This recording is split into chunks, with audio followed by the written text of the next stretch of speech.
انتہائی قابل صد احترام بزرگوں اور عزیز دوستوں، آقا دو عالم صلی اللہ علیہ وسلم کی حیات طیبہ کے متعلق ہماری ترتیب وار گفتگو جاری ہے۔ ہماری بات یہاں پہنچی تھی کہ آپ علیہ الصلوۃ والسلام نے اپنے دادا عبد المطلب کی وفات کے بعد اپنے چاچا ابو طالب کی زیر کفالت اپنی زندگی بسر کرنا شروع کی ہے، لیکن میں نے عرض کیا تھا کہ جیسے آپ کا بچپن بھی مثالی، آپ کی جوانی بھی مثالی تھی کہ اللہ نے آپ کو ہر طرح کی معصیات سے دور رکھا تھا۔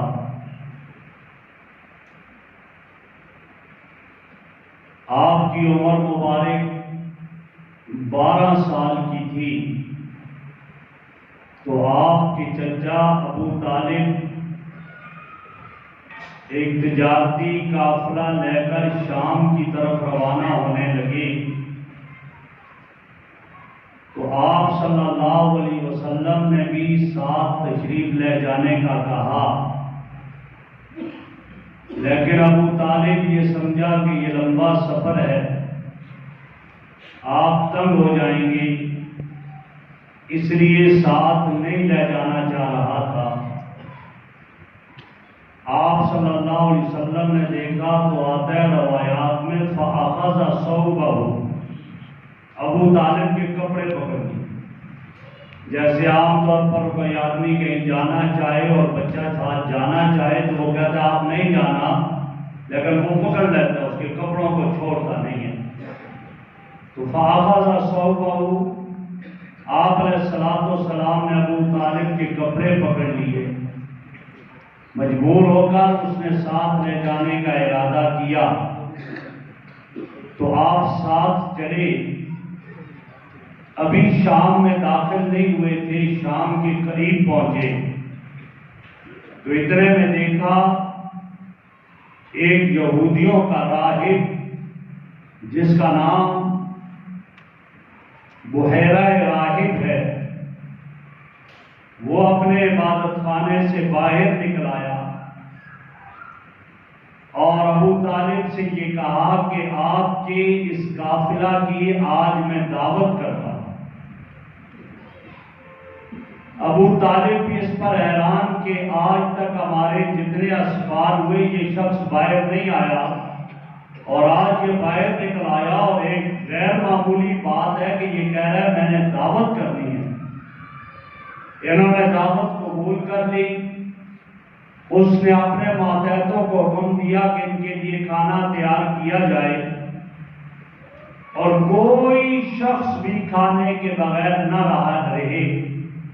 قافلے والے تو کھائیں گے، یہاں کے رہنے والے بھی، آنے جانے والا کوئی بھی کھانے کے بغیر نہ رہے۔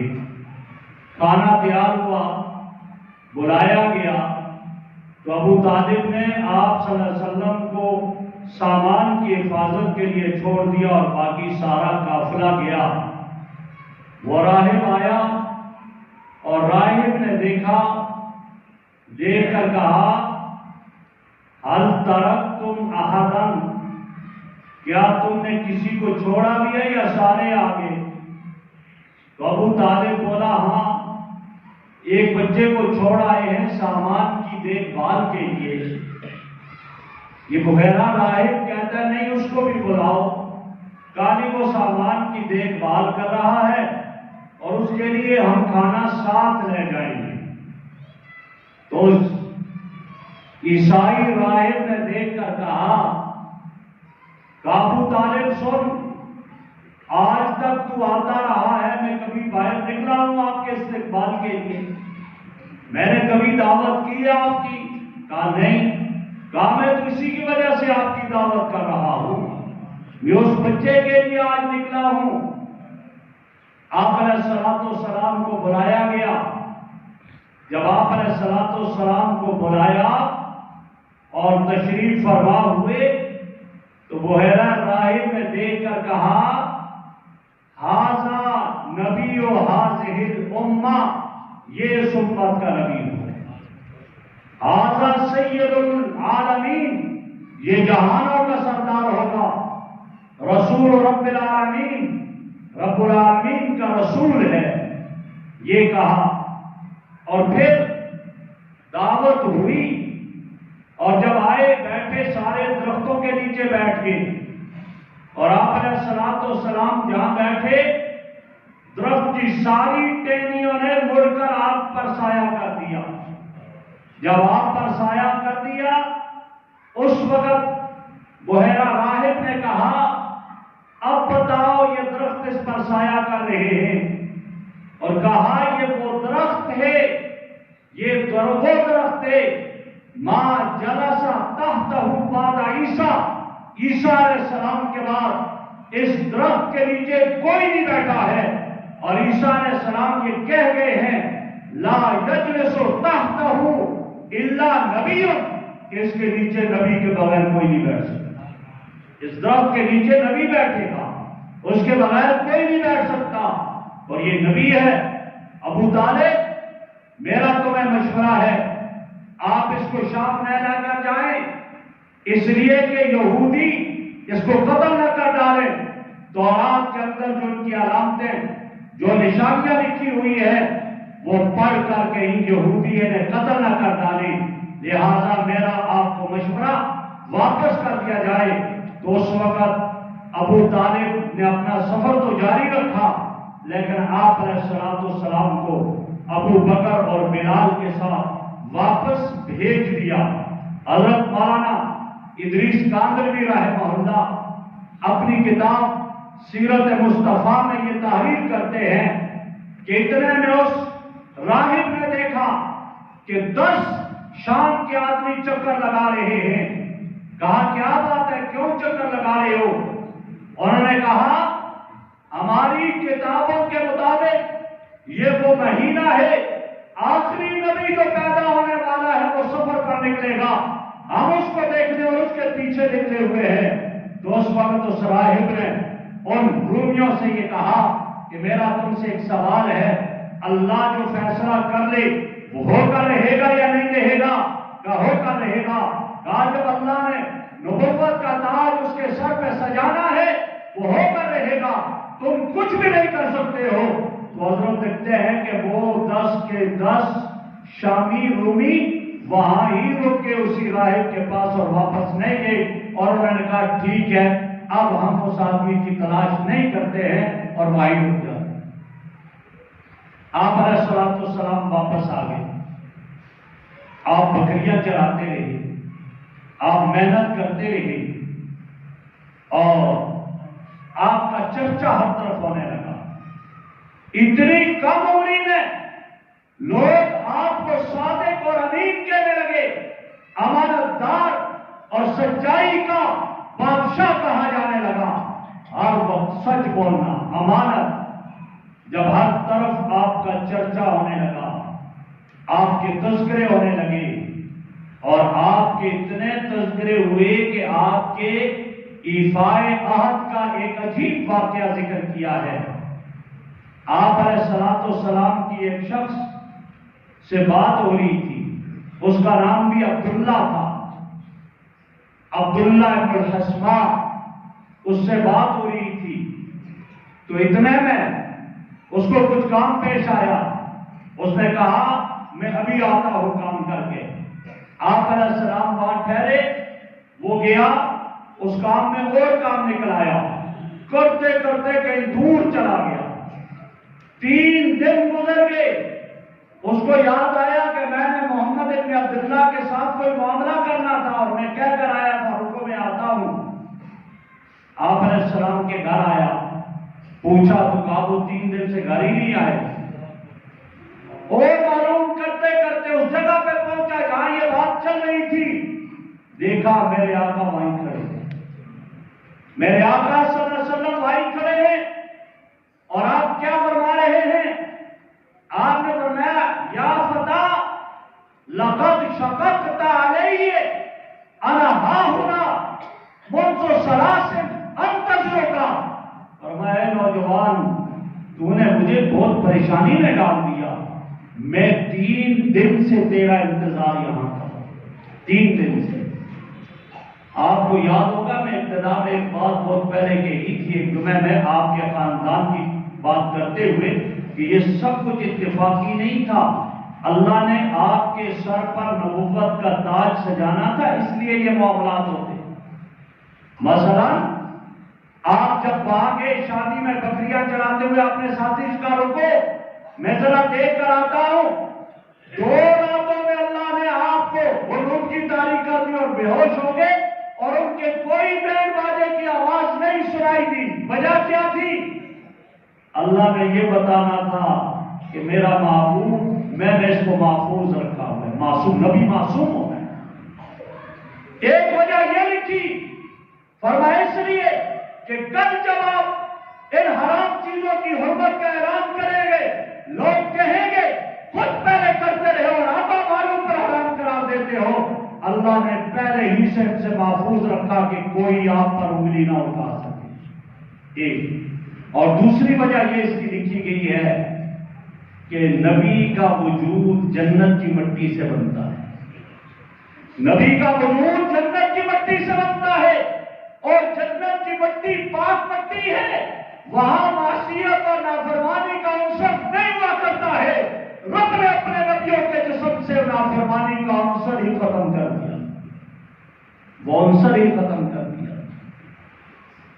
تو آپ علیہ الصلوۃ والسلام جب بحیرہ راہب کے پاس تھے اس وقت اس نے ایک اور بات بھی کہی۔ بحیرہ راہب کہتا ہے اقسمک باللات والعزی،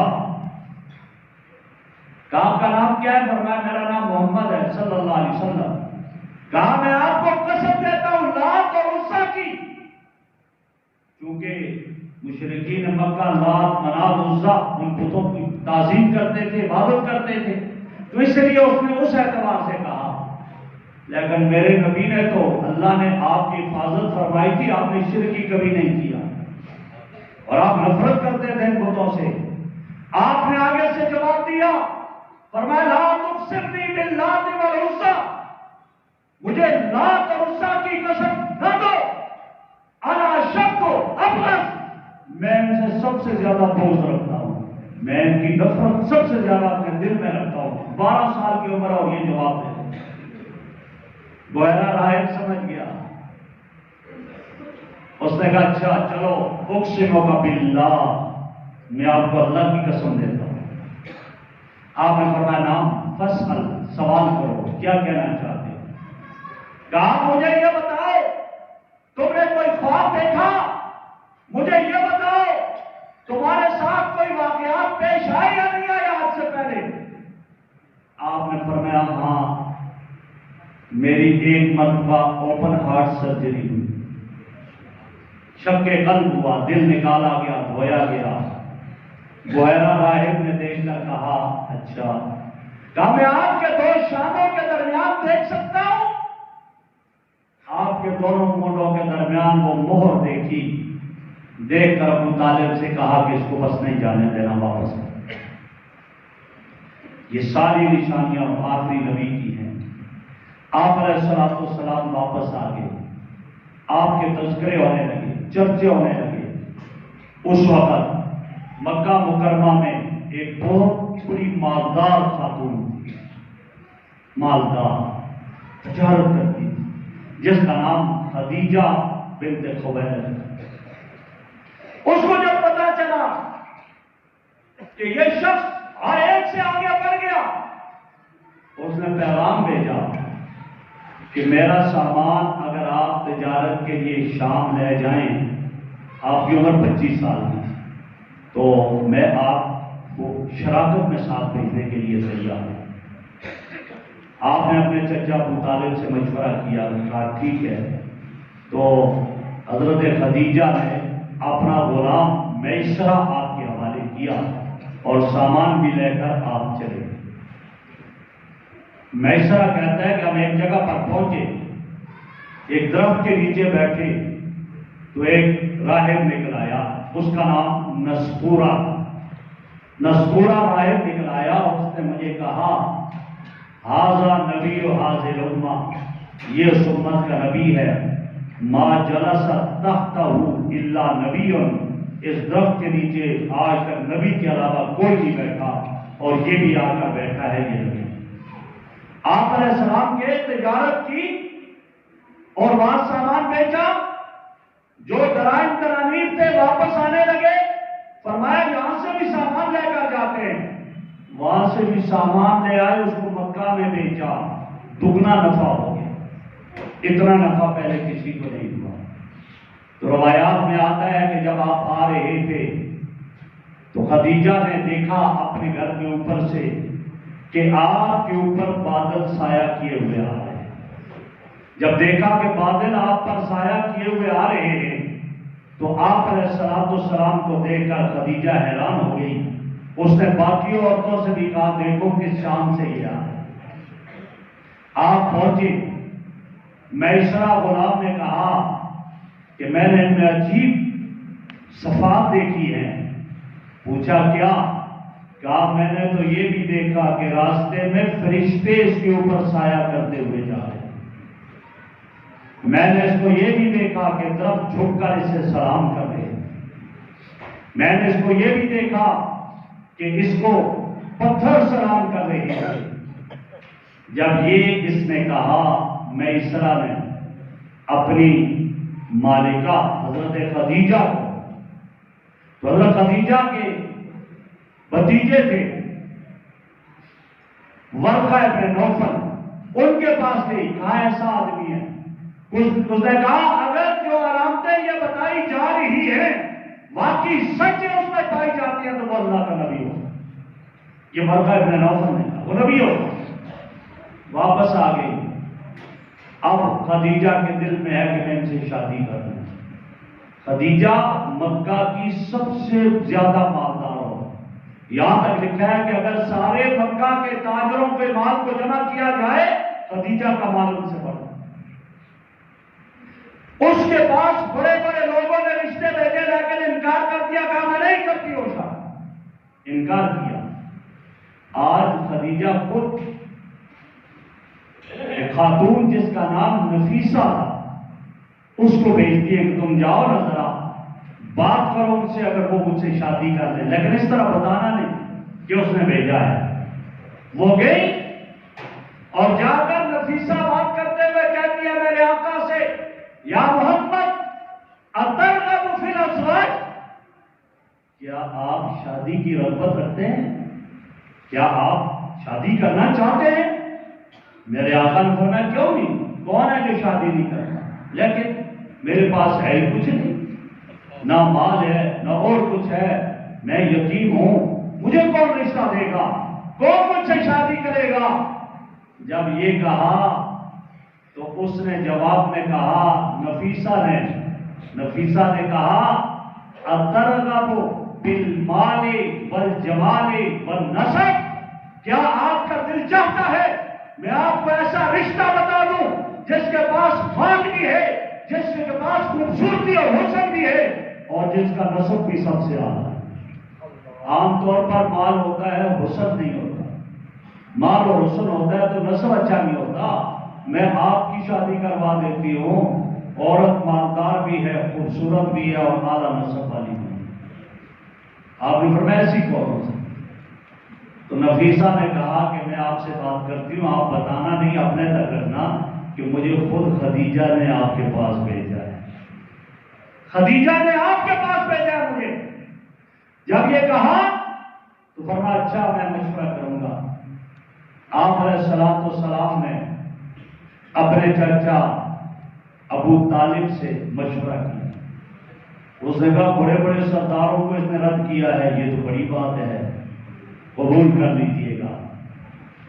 آپ نے کہا ٹھیک، تو آپ صلی اللہ علیہ وسلم نے ہاں کر لی، اور جب نکاح کا پروگرام ہوا تو نکاح کے پروگرام میں آپ کے ساتھ آپ کے چچا ابو طالب آئے اور دوسرے آپ کے چچا حضرت حمزہ رضی اللہ تعالیٰ یہ دو آئے اور تیسرے آپ دیکھیں اس وقت بھی نکاح کی تقریبات میں شادیانے نہیں ہوا کرتے تھے، ڈھول ڈھمکے نہیں ہوا کرتے تھے، گانے بازی نہیں ہوا کرتے تھے، میوزک نہیں ہوا کرتا تھا، وہاں شادی ہال بک نہیں کیے جاتے تھے۔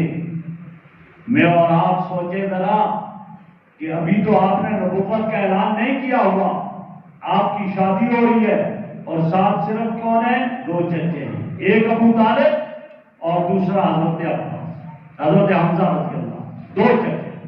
اور ادھر خدیجہ نے بھی دو آدمیوں کو بلا لیا اور ان دو آدمیوں میں جو خدیجہ کے ساتھ تھے وہ ایک وہی ورقہ ابن نوفل تھے، ایک کا نام تھا ورقہ ابن نوفل اور دوسرا جو تھا اس کا نام تھا اسد۔ یہ دو حضرت خدیجہ رضی اللہ تعالیٰ عنہ لے کر آئے اور آپ کا نکاح ہوا۔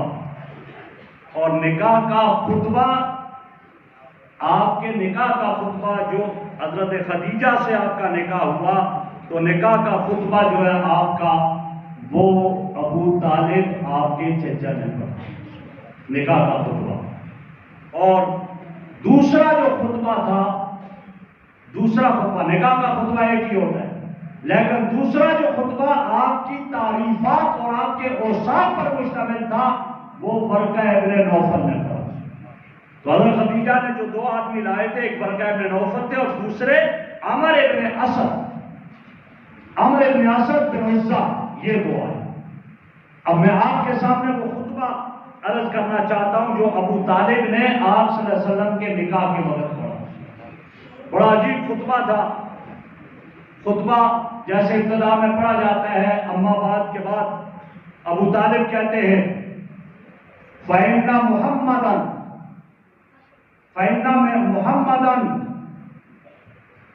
مِمَّن لَا يُوزَنْ بِهِ فَإِنَّ مُحَمَّدًا مِمَّن لَا يُوزَنُ بِهِ فَتًى مِنْ قُرَيْشٍ إِلَّا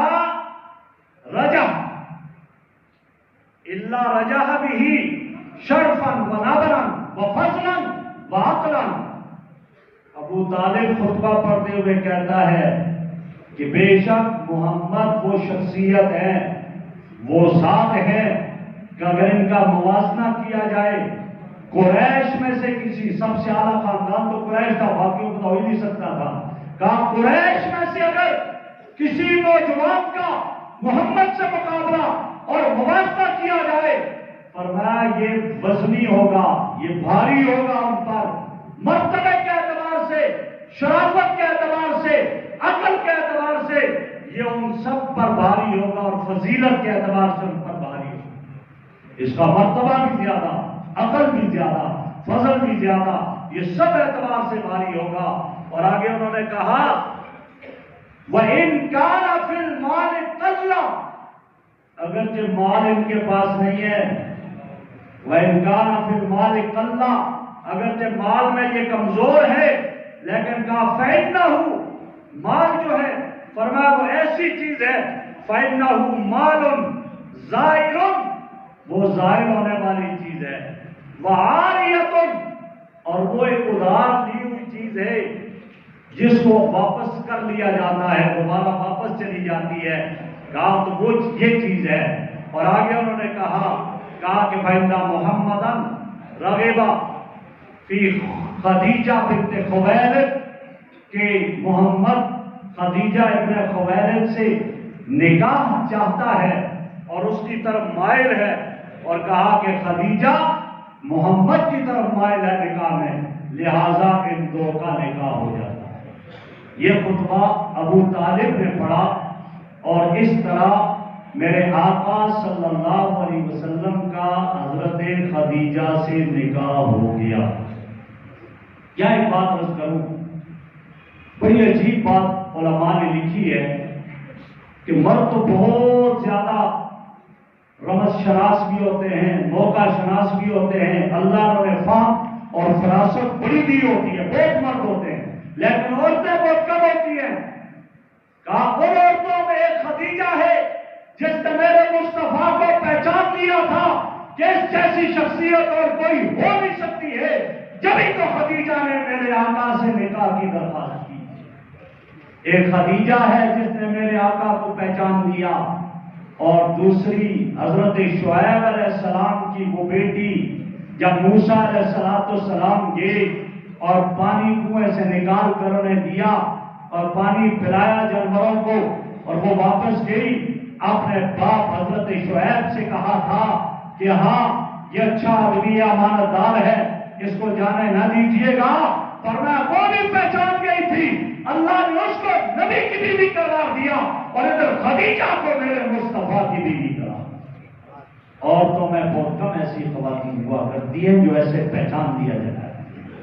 یہ رب کائنات نے انہیں عطا کی۔ میرے بھائیوں، میں بات ختم کر رہا ہوں، لیکن پہلے بھی عرض کیا ہے کہ میرے نبی کی جو ہم سنتے اور بیان کرتے ہیں پوری حیات، صرف اس کو قصے کی حد تک نہ رکھا جائے، واقعات کی حد تک نہ رکھا جائے، اس سے سبق بھی ملنا چاہیے۔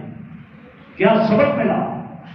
میں اپنے ان نوجوانوں سے کہوں گا، اس سے یہ سبق ملا کہ ڈسیبل بن کر گھروں میں بیٹھا نہ کرو۔ کیوں دیکھتے ہو کہ میرا باپ کمائے گا تو میں کھاؤں گا؟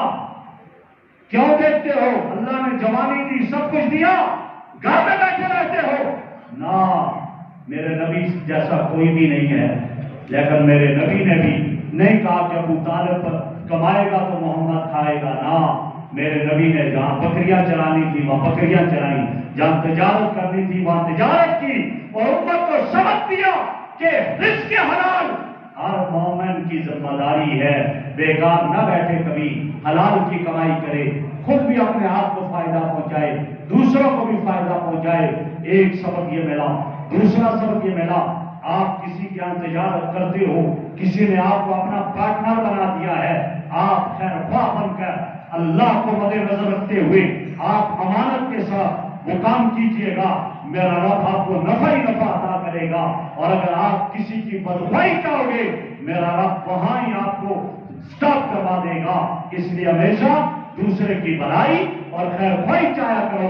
جب دوسرے کی بھلائی چاہے گا آدمی، خیر خواہی چاہے گا، اللہ اس کو بہت کچھ عطا کرے گا۔ میرے نبی کی زندگی مجھے اور آپ کو یہ درس دیتی ہے جو میں نے عرض کیا، اللہ مجھے بھی اور آپ کو بھی عمل کی توفیق عطا فرمائے۔